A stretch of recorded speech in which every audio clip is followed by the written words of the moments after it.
Hey everybody. So for this week's installment of I Talk About Some Mod I Played Recently, we're gonna switch it up. Instead of talking about a relatively obscure mod that's been largely forgotten by the wider Half-Life community, we're gonna talk about one of the most famous ones, MINERVA. MINERVA is a very highly regarded mod within the fanbase. Like Combine Destiny, the last mod I covered, it came out really early in Half-Life 2's life cycle, all the way back in 2005. On its release, it got pretty much unanimous praise and was looked at as a sign that there were very good things in store for the modding scene on this game. In the almost 2 decades since its release, Jesus Christ, it's since been remastered and released on Steam for easy access, where it currently has overwhelmingly positive reviews, and for good reason. This mod kicks ass. Yeah, I'm gonna go ahead and spoil the conclusion right now. I really like this mod. The description says that it contains some of the best level design since the base game, which seems kinda over the top and egotistical, except it's, true. The level design on display in this mod is pretty brilliant, with a pretty surprising amount of variety, which is a pretty pleasant surprise considering the mod at first seems to have a deceptively simple backdrop, just an island in the middle of the ocean. Alongside this, the solid base formula for gameplay established in the original retail release is used to great effect here. Enemy placement is really smart, and again, they do a lot to give you a kind of revolving door of different mobs to shoot as you complete your various objectives. In a lot of ways, MINERVA almost feels like a highlight reel of all the different gameplay conventions, level types, and enemy encounters you find in the base game. If you wanted to show someone an abridged version of Half-Life 2, this is it, pretty much. Another thing that helps with the gameplay showcase feel of the mod is its sparse, cryptic story. The game has a very abrupt opening that doesn't provide you with any real context and just immediately throws you into the action. Check this shit out.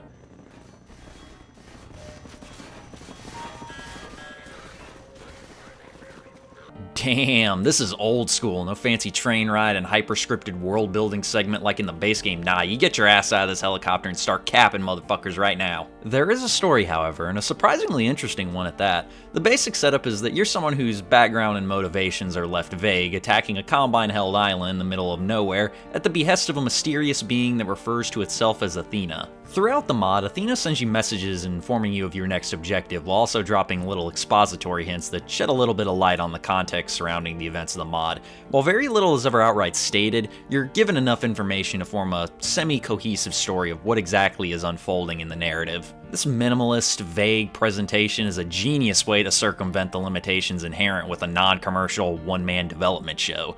The messages from Athena are pretty well written and provide some insight into her personality, as well as her unclear relationship with the player character, who is equally enigmatic. It's this lack of information on even the most fundamental details of the mod story that makes it so compelling and serves as a pretty good motivating factor for advancing through the levels.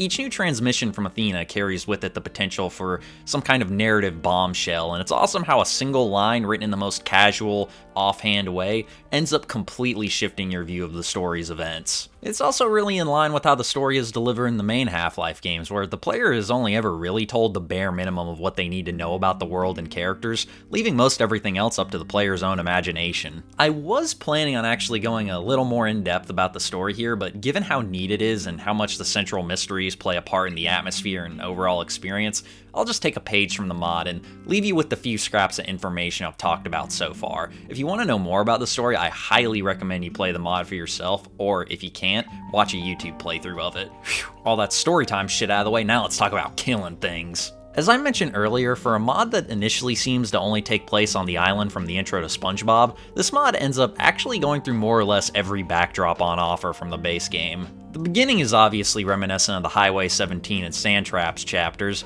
There's a little small port that calls back to the more urban environments of the early game, an industrial-style prison facility that harkens to Nova Prospect, and a Combine facility that's similar to the Citadel chapters. You see what I mean when I say MINERVA almost feels like a demo? It really showcases everything Half-Life 2 has to offer. The only things that are missing are antlions and the gravity gun. Speaking of the levels though, the layout of the maps in MINERVA are fucking genius. You're kinda guided deeper and deeper into the facility before having to make your way back to the surface after the whole place has been destroyed, which drastically changes the layouts and keeps things from just feeling like pointless backtracking. One of the things that I loved about Half-Life 2 when I first played it back in middle school was the continuity between the levels, that lack of any significant break in the action, as well as the visible shift in the time of day. It made the whole thing feel like one long, continuous journey that really helped with the immersion. MINERVA manages to replicate that in spades, meaning that by the end of the mod, you feel like you went on this little mini-adventure into a forgotten corner of the Half-Life universe. My one sole complaint about the mod would probably be that sometimes it's not always immediately clear where you're supposed to go next.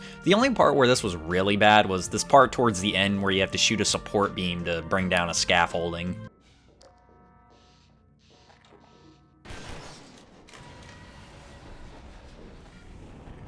Yeah, that took a bit of walking around like a jackass, wondering what the hell I was expected to do. These moments are few and far between, but one of my biggest pet peeves with FPS level design is when it's not clear how to progress and you just wander around indefinitely. I hate that shit. Other than that though, MINERVA gets my seal of approval for whatever that's worth. It's a really good mod that showcases a lot of what makes the Half-Life 2 gameplay loop so fun and satisfying, while telling a pretty neat and compelling story that makes the game's world feel just a bit bigger and more mysterious. If you have Half-Life 2 Episode 1, you can download MINERVA on Steam for maximum ease of use. So here at the end of the video, I wanted to put a little heads up and say that I'm gonna be putting the brakes on the mod videos for a bit. The bigger project that I've been working on in the background is entering its final stages, so that's going to be the next thing that I put all my effort into getting out. I plan to do more videos in this style in the future, but for now I can get back on track with making the more, I guess, theatrical style of videos. I'm not sure if that's a good way to describe them, but that's the best I can think of at the moment. Anyway, if you want to see more of this style of video, let me know in the comments. I definitely enjoyed making them, and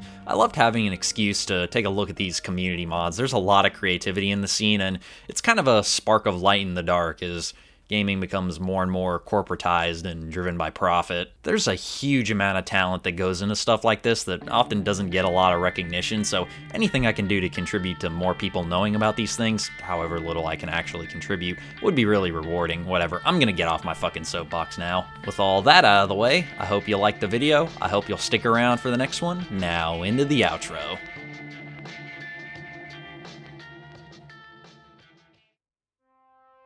Hey everybody, if you made it this far into the video, I just want to say thanks. It means a whole lot. Don't forget to like, comment, subscribe, all your standard YouTube outro stuff that you always hear. And other than that, I'll see y'all in the next video. Goodbye.